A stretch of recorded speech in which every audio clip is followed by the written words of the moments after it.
એક વખત નારદ ઋષિ ભવાનીની પાસે ગયા અને જઈ અને ભવાનીને પૂછ્યું, તમને ખબર છે શિવજીના ગળામાં જે રૂંડ છે એ રૂંડ કોના છે? જે ખોપરીઓ ભગવાન શિવજીના મહાદેવના ગળામાં જેનો હાર પહેરાવેલો છે એ કોની છે? ભવાની કહ્યું, ના મને ખબર નથી.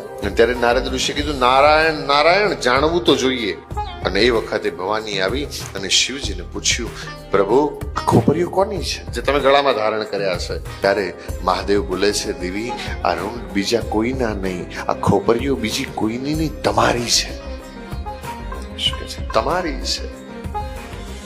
દેવી હું અજન્મા છું અને જેનો જન્મ નથી એનું મૃત્યુ પણ નથી, પણ તમે જન્મ ધારણ કરો છો, દેહ ધારણ કરો છો અને વળી પાછા દેહ ધારણ કરો એટલે દેહ ત્યાગ પણ કરવો પડે અને તમે દેહ ત્યાગ કરો છો. પણ તમારા વિરહમાં ખોપરીને મારા ગળામાં રાખું છું. આ જેટલી ખોપરીઓ દેખાય છે એટલી વખત હે દેવી તમે જન્મ ધારણ કર્યો છે અને દેહ ત્યાગ કર્યો છે.